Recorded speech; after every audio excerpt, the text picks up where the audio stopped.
നാമം ജപായനം പുണ്യം നിരുപമദീപാങ്കുരം പോലെ സ്വരശ്രുതിലയവരമതുലം ദീവാങ്കണം മോക്ഷസംഗീതസാരം നീളും വഴിത്താരയിൽ ജീവതാരം മന്ത്രാലാപം മായാവിൻ നിൻ പ്രസാദം. ദീപം ദീപം ദീപം. ഏവർക്കും സന്ധ്യാദീപത്തിലേക്ക് സ്വാഗതം.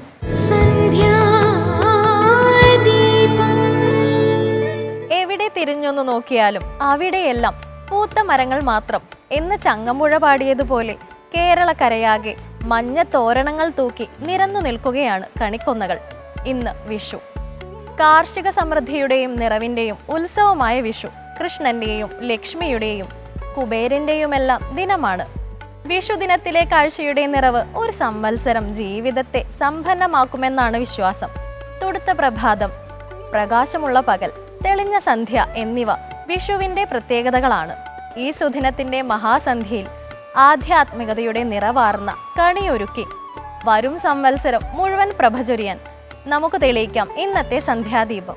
വിഷുദിനത്തിൽ സകല ദേവീദേവന്മാരും ആരാധിക്കപ്പെടുന്നുവെങ്കിലും മാനുഷിക ഭാവം ഏറെയുള്ള ദേവനെന്ന നിലയിൽ കൃഷ്ണനാണ് കൂടുതൽ പ്രാധാന്യം. ഇനിയൊരു കൃഷ്ണ ഭക്തിഗാനം കേൾക്കാം.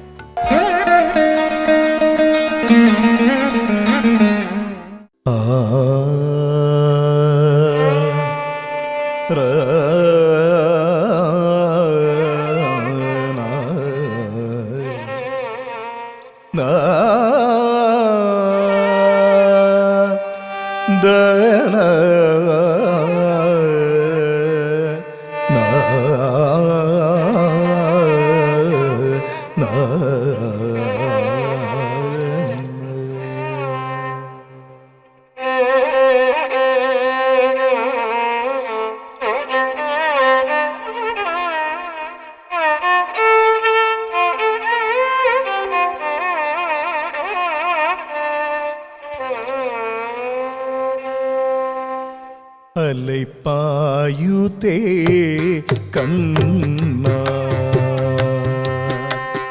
അലൈപ്പായുതേ കണ്ണായൻ മനനിക അലൈപ്പായുതേ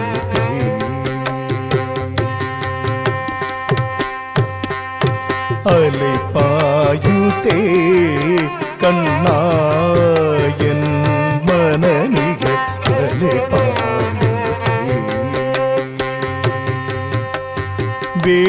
വേണുഗാനമതിരലി പായൂരേ കണ്ണായൻ മനനികലെ പായൂരേ മോഹന വേണുഗാനമതിരലി പായൂരേ കണ്ണായൻ മനനികലെ പായൂരേ ആനന്ദ മോഹന വേണുഗാനമതിരലി പായൂരേ കണ്ണായൻ മനനികലെ ഉന്നാനന്ദ മോഹന വേണുഗാനമതിരലി പായൂരേ കണ്ണായൻ മനനികലെ ഉന്നാനന്ദ മോഹന വേണുഗാനമതിരലി പായൂരേ കണ്ണാ കണ്ണാ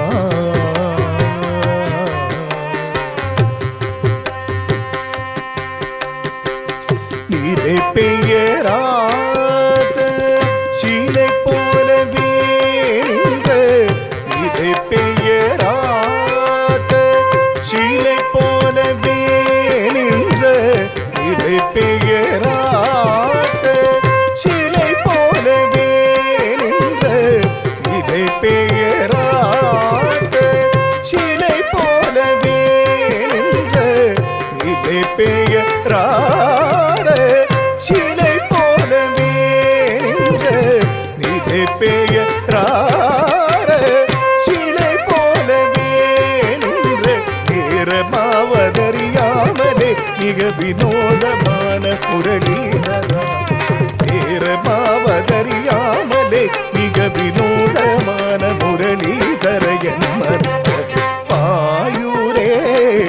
கண்ணாயல் மனதிலே உன்னானந்த மோகன வேணுகானமதி பாடுதே கண்ணா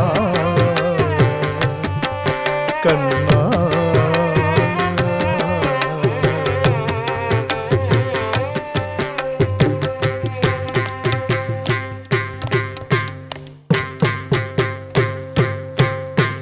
தெளிந்த நிலவு பட்ட பகல் போலேரியூரே, தெளிந்த நிலவு பட்ட பகல் போலேரியூரே, தெளிந்த நிலவு பட்ட பகல் போலேரியூரே, திக்கு நோக்கி புருவம் தெரியூரே, தெளிந்த நிலவு பட்ட பகல் போலேரியூரே, திக்கு நோக்கி புருவம் தெரியூரே, கனிந்தவும் வேணுகானம் ஆ ஆ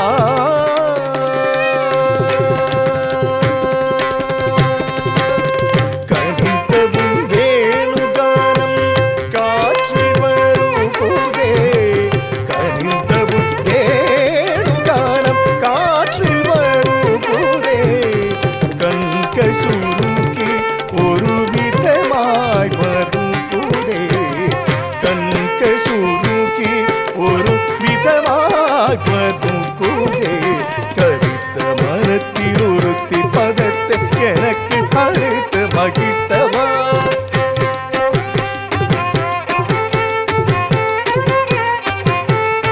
ஒரு தனித்த மனத்தில் அழைத்த எனக்கு உணர்ச்சி கொடுத்து முகிழ்த்தவா,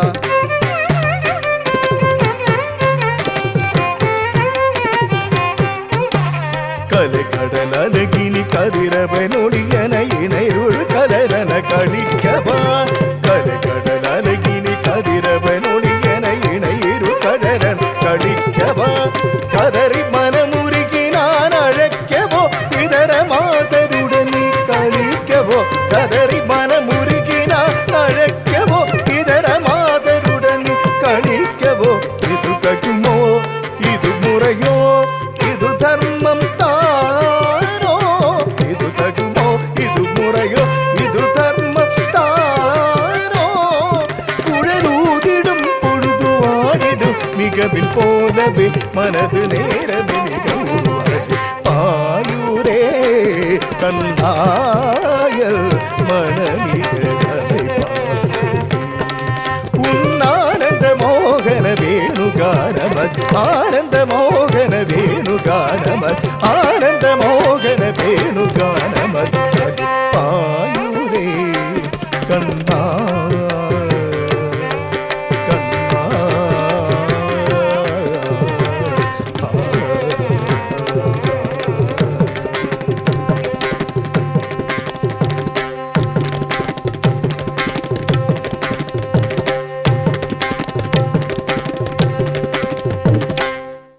വിഷുവുമായി ബന്ധപ്പെട്ട് നിരവധി ചടങ്ങുകളുണ്ട്. കേരളത്തിന്റെ തെക്കേ അറ്റം മുതൽ വടക്കേ അറ്റം വരെയുള്ള പ്രദേശങ്ങളെ നിരീക്ഷിച്ചാൽ അനേകം വൈവിധ്യമാർന്ന ചടങ്ങുകൾ വിഷുവുമായി ബന്ധപ്പെട്ടു കാണാം. എന്നാൽ കണിയും കൈനീട്ടവുമെല്ലാം പ്രാദേശിക ഭേദമില്ലാത്ത പൊതു ചടങ്ങുകളാണ്. ഒളിമങ്ങാത്ത വിഷുപ്പെരുമയുടെ വിശേഷങ്ങളിലേക്കാണ് ഇന്നത്തെ കഥയമമ്മ നമ്മെ നയിക്കുന്നത്. എല്ലാവർക്കും ഹൃദയം നിറഞ്ഞ നമസ്കാരം. എല്ലാവർക്കും കഥയമമ്മയുടെ ഇന്നത്തെ അധ്യായത്തിലേക്ക് ഹാർദമായ സ്വാഗതം. ഒപ്പം തന്നെ എല്ലാവർക്കും ഹൃദയം നിറഞ്ഞ വിഷു ആശംസകൾ നേരുന്നു. ഈ ഒരു വിഷുക്കാലം നമുക്ക് എല്ലാവർക്കും ഗുരുവായൂരപ്പൻ അനുഗ്രഹം കൊണ്ട് എല്ലാ തരത്തിലുള്ള സമ്പൽ സമൃദ്ധിയും ഐശ്വര്യവും എല്ലാം തന്ന് ഭഗവാൻ അനുഗ്രഹിക്കട്ടെ എന്ന് പ്രാർത്ഥിക്കുന്നു. എല്ലാവർക്കും ഒരിക്കൽ കൂടി ഹൃദയം നിറഞ്ഞ വിഷു ആശംസകൾ. വിഷു എന്ന് പറയുന്ന ഈ ആഘോഷം മലയാളികളെ സംബന്ധിച്ചിടത്തോളം നമ്മുടെ ഒരു സംസ്കാരത്തിൻ്റെ ഭാഗമാണ്. നിരവധിയായിട്ടുള്ള രീതികൾ വിഷുവിൻ്റെ ആഘോഷമായിട്ട് ബന്ധപ്പെട്ട് മലയാള സംസ്കാരത്തിലുണ്ട്. വിഷു ഒരു കാർഷികോത്സവമാണ് എന്ന് പറയുന്നുണ്ട്. 2, സൂര്യൻ്റെ രാശി മാറ്റവുമായി ബന്ധപ്പെട്ട് വിഷുവിൻ്റെ സംസ്കാരം പറയാറുണ്ട്. 3, പുരാണങ്ങളിലെ കഥകളെ ഉദ്ധരിച്ചുകൊണ്ട് തിന്മയ്ക്ക് മുകളിൽ നന്മ നേടിയ വിജയമായിട്ട് വിഷുവിനെ കാണാറുണ്ട്.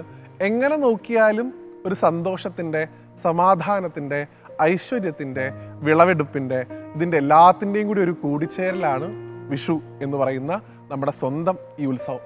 വിഷുക്കാലത്തെ ഓർമ്മകൾ നമ്മുടെയൊക്കെ മനസ്സിനെ ഗൃഹാതുരത്വത്തിലേക്ക് നയിക്കുന്ന ഒന്നാണ്. പണ്ടുകാലത്തുള്ള വിഷു അല്ല ഇന്നത്തെ വിഷു എന്നൊക്കെ വ്യാഖ്യാനിക്കുന്ന ആൾക്കാരുണ്ട്. എങ്കിൽ പോലും ഇന്നേ ദിവസം നമ്മുടെ പ്രഭാതം നല്ല വസ്തുക്കളെ കണി കണ്ടുകൊണ്ട്, നല്ല ചിന്തകളെ കൈനീട്ടമായിട്ട് സ്വീകരിച്ചുകൊണ്ട്, കണ്ണനെയും കണിക്കൊന്നയെയും കൈനീട്ടത്തെയൊക്കെ നമ്മുടെ ഉള്ളം കയ്യിൽ മുറുകെ പിടിച്ചുകൊണ്ട് നമ്മുടെ പൂർവികർ നമ്മുടെ കയ്യിലേക്ക് വെച്ച് തന്നിട്ടുള്ള ഈ മഹത്തായിട്ടുള്ള സംസ്കാരമാകുന്ന കൈനീട്ടത്തെ ഈ ജീവിതത്തിലുടനീളം ഭദ്രമായി സൂക്ഷിച്ച് ഞാൻ കൊണ്ടുപോകും എന്നുള്ള ഒരു പ്രതിജ്ഞയോടുകൂടി ആരംഭിക്കാം എന്നാണ് പറയാനുള്ളത്. കാരണം വിഷു എന്ന് പറയുന്ന ഈ ആഘോഷത്തിൻ്റെ വിവിധ തലങ്ങൾ നമ്മൾ നോക്കുകയാണെങ്കിൽ ഇത് എപ്പോഴും നന്മയുടെയും ഐശ്വര്യത്തിൻ്റെയും ആഘോഷമാണ്. കാലാവസ്ഥയുമായി ബന്ധപ്പെട്ട് പറയുമ്പോൾ ഇന്നേ ദിവസം പകലും രാത്രിയും തുല്യമായിട്ട് വരും എന്നാണ്. വിഷുവം എന്നുള്ള പദത്തിൽ നിന്നാണ് വിഷു എന്ന് പറയുന്ന പദം ഉണ്ടായത് എന്നുമാണ് വ്യാഖ്യാനിക്കപ്പെടുന്നത്. നോക്കൂ, നമ്മുടെയൊക്കെ ജീവിതത്തിലും ഈ രാപ്പകലുകളാകുന്ന സുഖദുഃഖങ്ങൾ ഉണ്ടാവുന്നുണ്ടല്ലോ. എല്ലാ കാലത്തും ഇരുട്ടായിരിക്കുന്ന ജീവിതം ആർക്കും തന്നെ ഉണ്ടായിരിക്കില്ല. എപ്പോഴെങ്കിലുമൊക്കെ നമ്മുടെ ജീവിതത്തിലേക്കും പ്രകാശത്തിൻ്റെ കിരണങ്ങൾ കടന്നു വരും. ആ സമയത്തെ നമ്മൾ സന്തോഷമായിട്ട് സ്വീകരിച്ച് ആഘോഷിക്കുക. ഇന്ന് ലോകം മുഴുവനുള്ള മലയാളികൾ, കേരളീയർ വിഷു ആഘോഷിക്കുന്നത് അവർക്ക് അവരുടെ ജീവിതത്തിൽ കിട്ടിയിട്ടുള്ള വെളിച്ചത്തിൻ്റെ സ്മരണകളെ പുതുക്കിക്കൊണ്ടാണ്. ആ സമയത്ത് നമ്മൾ നല്ലൊരു കണി ഒരുക്കുന്നു, പ്രായത്തിൽ കുറഞ്ഞ ആളുകൾക്ക് കൈനീട്ടം നൽകുന്നു, ഒരുമിച്ചിരുന്ന് ഭക്ഷണം കഴിക്കുന്നു, ബന്ധു വീടുകളിൽ സന്ദർശനം നടത്തുന്നു. ഇങ്ങനെ എല്ലായിടത്തും സ്നേഹത്തിൻ്റെ പങ്കുവെക്കലുകൾ നടത്തുന്നു. ഇതിൻ്റെ എല്ലാത്തിൻ്റെയും സാക്ഷിയായിട്ട് ഒരു കൃഷ്ണവിഗ്രഹം, സാക്ഷാൽ ഭഗവാൻ നമ്മുടെ വിഷുക്കണിയുടെ മുമ്പിൽ തന്നെ എപ്പോഴും ഉണ്ടായിരിക്കുകയും ചെയ്യും. എപ്പോഴും നല്ലത് കാണാനും നല്ലത് ചിന്തിക്കാനും പുതിയ തലമുറയെ പ്രാപ്തരാക്കുക എന്നുള്ളതാണ് ഇന്നത്തെ തലമുറയിൽ ജീവിക്കുന്നവരുടെ പ്രധാനപ്പെട്ട ഉദ്ദേശമെന്ന് മഹാത്മാക്കൾ പറയാറുണ്ട്.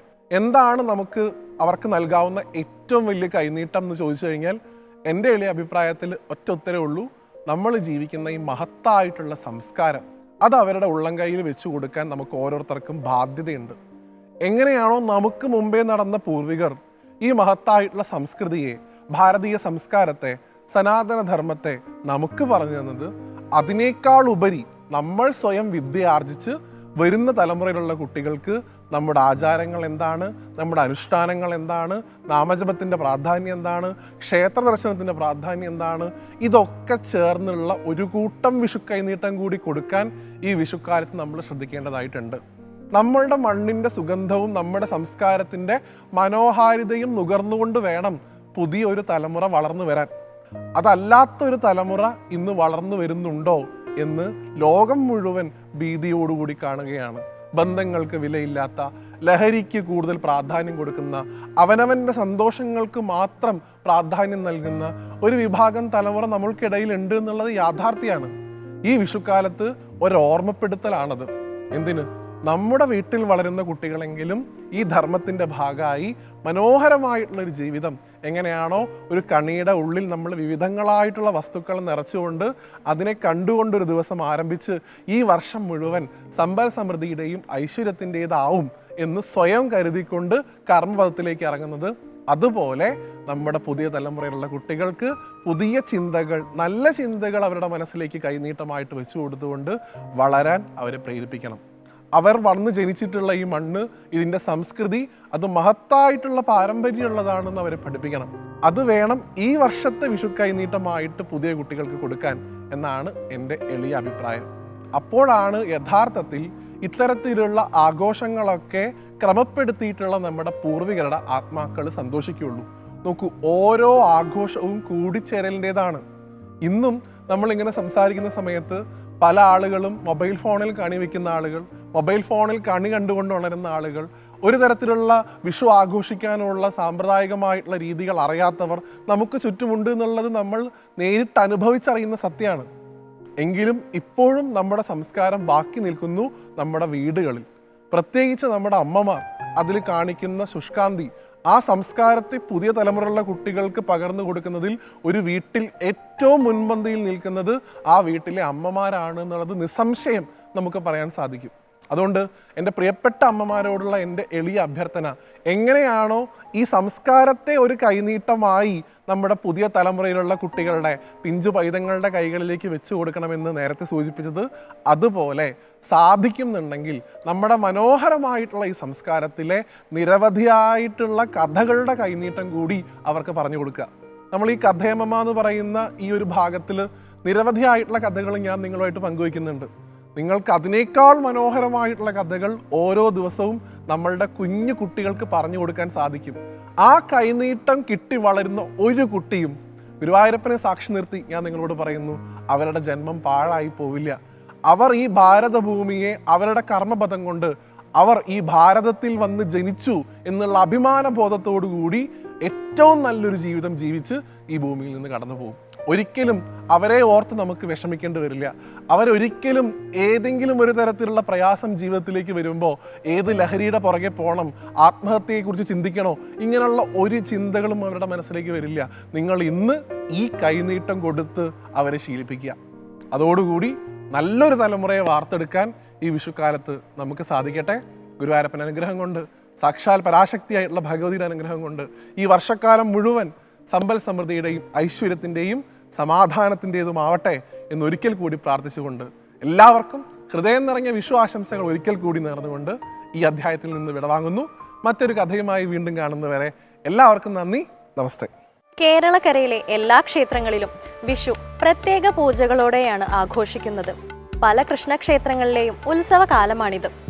10-ാമുദയം ഒരു പുണ്യദിനമായി കണക്കാക്കപ്പെടുന്നതിനാൽ മേടം 1 മുതൽ 10 വരെ നീണ്ടു നിൽക്കുന്ന ഉത്സവമാണ് മിക്ക കൃഷ്ണക്ഷേത്രങ്ങളിലും നടക്കുന്നത്. കോടി, കൈനീട്ടം തുടങ്ങിയ ചടങ്ങുകളെല്ലാം ക്ഷേത്രവുമായി ബന്ധപ്പെട്ടു നടക്കുന്നു.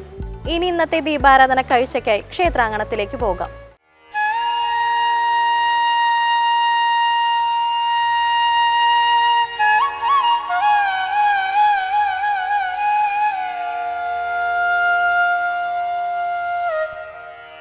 ഇന്ന് അമ്പലപ്പുഴ കൃഷ്ണന്റെ അരികിലണഞ്ഞ് ഭഗവാന്റെ കഥകൾ പറഞ്ഞ് ഭഗവാനെ അറിഞ്ഞ് ഈ പുണ്യഭൂമിയിൽ സ്പർശിക്കാൻ കിട്ടിയ പുണ്യദിനം ഇനി ഇന്ദ്രിയങ്ങളിലും ആത്മാവിലും പരമാത്മാവിലും പ്രേമസ്വരൂപനായ ഭഗവാൻ നിറഞ്ഞു നിൽക്കട്ടെ. മനസ്സ് വൃന്ദാവനവും ഹൃദയം മധുരാപുരിയും ആത്മാവ് ദ്വാരകയുമാകുമ്പോൾ ഓരോ കോശങ്ങളിലും ആനന്ദഭരിതമായ ഭഗവാന്റെ വേണുഗാനം നിറയുകയായി.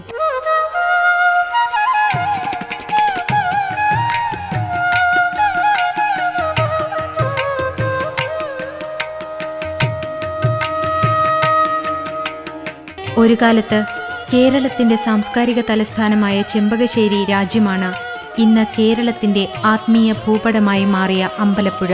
ദേവനാരായണന്മാരെന്ന വിളിപ്പേരുള്ള ചെമ്പകശ്ശേരി രാജാക്കന്മാരുടെ ഭരണകാലത്താണ് ക്ഷേത്രം നിർമ്മിക്കുന്നത്.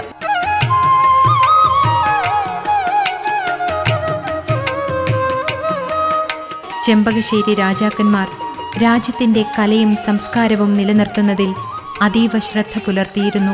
ശ്രീകൃഷ്ണ ഭഗവാന്റെ പരമഭക്തനായ വില്ലുമംഗലം അമ്പലപ്പുഴയുടെ കലാകേദാരഭൂമിയിലേക്ക് നടത്തിയ സന്ദർശനമാണ് ഇന്നു കാണുന്ന ക്ഷേത്രനിർമ്മിതിക്ക് കാരണമായത്.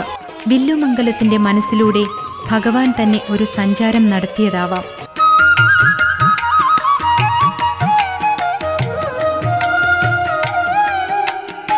യുഗാന്തരങ്ങളിലെ ജനിമൃതികളിലൂടെ വിവിധ ദേശങ്ങളിലും കാലഭേദങ്ങളിലൂടെയും മോക്ഷപ്രയാണം നടത്തുന്ന തൻ്റെ ഭക്തരിലേക്ക് ദർശനം നടത്തുവാൻ ഭഗവാൻ കണ്ടെത്തിയ പുണ്യഭൂമി തന്നെയാവണം അമ്പലപ്പുഴ ദേശം. കോട്ടയം കുറിച്ചിയിൽ നിന്നും ചെമ്പകശ്ശേരി രാജാവായ ദേവനാരായണൻ ആ പ്രതിഷ്ഠ അമ്പലപ്പുഴയിൽ കൊണ്ടുവരികയും ഇപ്പോൾ ക്ഷേത്രം നിൽക്കുന്ന സ്ഥലത്ത് നാരായണത്ത് പ്രാണത്തിനാൽ പ്രതിഷ്ഠിക്കപ്പെട്ടെന്നുമാണ് ഐതിഹ്യം. ചതുർബാഹു പ്രതിഷ്ഠയോടുകൂടി ചമ്മട്ടിയും ചട്ടയുമായി നിൽക്കുന്ന ഭഗവാൻ ഭക്തർക്കെല്ലാം അനുഗ്രഹം ചൊരിഞ്ഞുകൊണ്ട് അമ്പലപ്പുഴ ദേശത്തിൽ വാഴുന്നു. എല്ലാ മാസങ്ങളിലും എല്ലാ ദിവസങ്ങളിലും പ്രത്യേക വിശേഷങ്ങളും ആട്ടുവിശേഷങ്ങളും കൊണ്ട് അതിസമ്പന്നമാണ് ഇവിടുത്തെ ക്ഷേത്രം.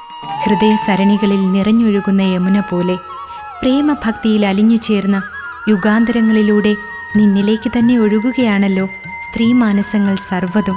ദ്വാപരത്തിൽ അമ്പാടിയിലെ സ്ത്രീജനങ്ങളായിരുന്നുവല്ലോ ഈ ഭൂമിയിലെ ഏറ്റവും പുണ്യം ചെയ്തവർ. അവർക്ക് ഭഗവാനിലൂടെ തന്നെ ജീവിക്കാൻ കഴിഞ്ഞു. ഭഗവാനിലൂടെ സ്വപ്നം കണ്ട്, ഭഗവാനിലൂടെ പ്രവർത്തിച്ച്, ഭഗവാനിലൂടെ ആനന്ദിച്ച് മോക്ഷം നേടിയ പുണ്യജന്മങ്ങൾ.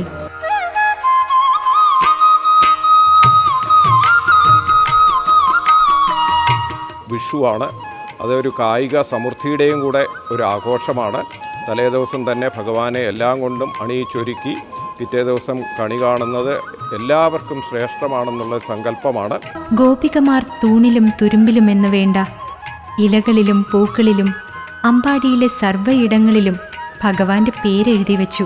അങ്ങനെ അമ്പാടിയിലെ സർവ്വചരാചരങ്ങളും മുകുന്ദനെന്നും ഗോകുലബാലനെന്നും അമ്പാടിക്കണ്ണനെന്നും മഴമുകിൽ വർണ്ണനെന്നുമൊക്കെ സദാ ഭഗവാന്റെ നാമം ഉരുവിട്ടുകൊണ്ടേയിരുന്നു.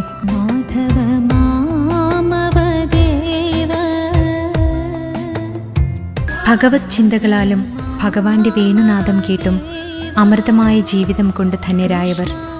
അതുകൊണ്ട് തന്നെ എന്നും എന്നെന്നും ഭഗവാന്റെ ഹൃദയവും അമ്പാടി തന്നെയാണല്ലോ. യുഗങ്ങൾക്കിപ്പുറം ഇവിടെ അമ്പലപ്പുഴ ക്ഷേത്രവും അമ്പാടി പോലെ തന്നെ. ക്ഷേത്രം ഭഗവാന്റെ ശരീരം തന്നെയാണല്ലോ. അങ്ങനെയെങ്കിൽ ഇവിടുത്തെ ഓരോ കോശങ്ങളിലും പ്രദക്ഷിണ വഴികളിലും ഭഗവത് നാമം നിറയുന്നു. ഗോപികാ ഹൃദയങ്ങൾ ഇവിടെയുമുണ്ട്. മനസ്സിലെ നീല സരസ്സുകളിലെ കമലദലങ്ങളിൽ മുകുന്ദ, നിന്റെ കേശാദിപാദം പ്രതിഷ്ഠിച്ച് ഭഗവാന്റെ ഒരു സ്വപ്ന ദർശനമെങ്കിലും കിട്ടുവാൻ മോഹിച്ച് ഭഗവാനിലൂടെ മോക്ഷം കാമിച്ച് ജീവിക്കുന്നവർ. ഇങ്ങനെ എത്രയെത്ര ആത്മാവുകളാണ് യുഗാന്തരങ്ങളിലൂടെ പ്രേമസ്വരൂപനായ ഭഗവാനിലേക്ക് ഒഴുകിക്കൊണ്ടിരിക്കുന്നത്.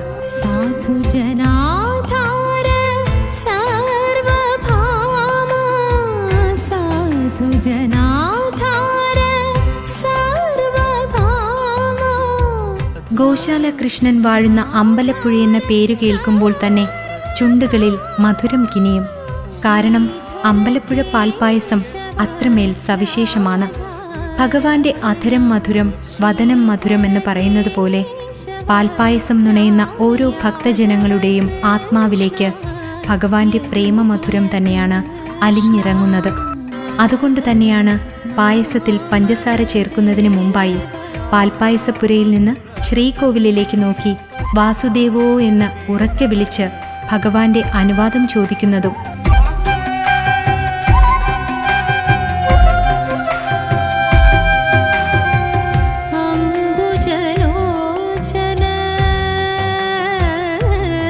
പഞ്ചസാര എടുക്കാൻ വേണ്ടിയിട്ടും വാസുദേവനെ വിളിയോടുകൂടിയാണ് സ്റ്റോറിൽ നിന്ന് പഞ്ചസാര പാൽപ്പായസത്തിന് വേണ്ടിയുള്ളത് എഴുന്നള്ളിക്കുന്നത്. അമ്പലപ്പുഴ പാൽപ്പായസത്തിന്റെ രുചിക്കൂട്ട് ഒരിക്കൽ മാർത്താണ്ഡവർമ്മ മഹാരാജാവ് പോലും അനന്തപുരിയിലേക്ക് സ്വന്തമാക്കാൻ ശ്രമിച്ചിട്ടും പരാജയപ്പെട്ടുവെന്നാണ് ചരിത്രം പറയുന്നത്. അല്ലെങ്കിൽ തന്നെ ഭഗവാന്റെ രുചിക്കൂട്ടുകൾ ആർക്കാണ് അനുകരിക്കാൻ കഴിയുക? ആ മധുരോദാരമായ കൃപ ഒരു കുഞ്ഞിനെ പോലെ ഏറ്റുവാങ്ങുക, അത്ര തന്നെ.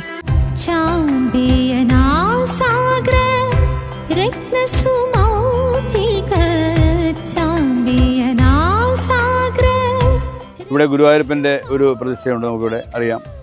അമ്പലപ്പുഴ ശ്രീകൃഷ്ണസ്വാമി ക്ഷേത്രത്തിൻ്റെ തെക്കുവശത്തായിട്ട് ഗുരുവായൂരപ്പൻ്റെ ഒരു ക്ഷേത്രം സ്ഥിതി ചെയ്യുന്നു.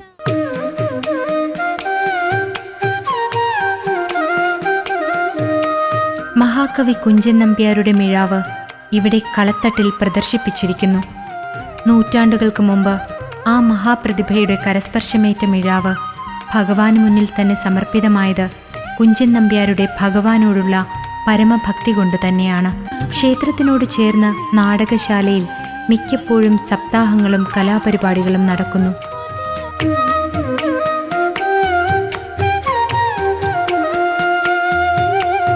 അമ്പലപ്പുഴയുടെ ആകാശങ്ങളിലെ മേഘരൂപങ്ങളിൽ ചന്ദ്രോത്സവങ്ങളുടെ അരങ്ങൊരുങ്ങി. സന്ധ്യയായി, ദീപങ്ങൾ തെളിയുകയായി.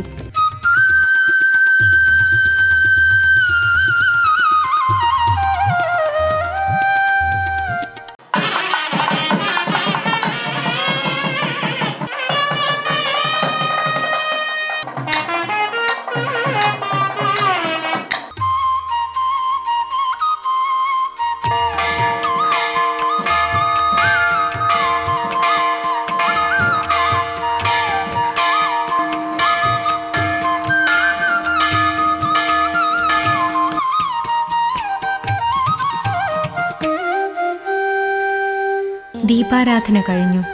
ഇനി ശീവേലി. മോക്ഷസാഗരത്തിലേക്ക് ലയിക്കാൻ ഭക്തർ ഒഴുകിച്ചേർന്നു.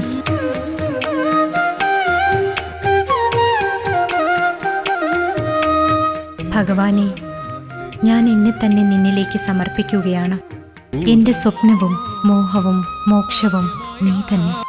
എൻ്റെ കണ്ണീര് യമുനയാകുമ്പോൾ എൻ്റെ വേദനകൾ നിന്റെ മുരളീനാദമായി ഒഴുകട്ടെ. ക്ഷേത്രക്കോണുകളിൽ നിന്ന് വാസുദേവോ എന്ന വിളികൾ മുഴങ്ങി അമ്പലപ്പുഴ ക്ഷേത്രനട അടയ്ക്കുകയായി.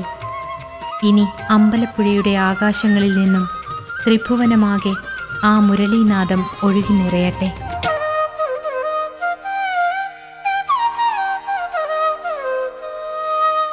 നന്മയും സന്തോഷവും ഐശ്വര്യവും സംതൃപ്തിയും കൊണ്ട് കണിയൊരുക്കിയ ഓട്ടുരുളിയും ശ്രീകൃഷ്ണ പരമാത്മാവിൻ്റെ തിരുസ്വരൂപവും അറിവിൻ്റെ നാളവും ആത്മപരിശോധനാർത്ഥം പ്രതിഷ്ഠിച്ച മുകുരവും ഒത്തുചേർന്ന ഒരു കണിയൊരുക്കവുമായി ഓരോ മനസ്സും മാറട്ടെ എന്ന പ്രാർത്ഥനയോടെ ഇന്നത്തെ സന്ധ്യാദീപം ഇവിടെ അവസാനിക്കുന്നു. ഏവർക്കും നന്ദി.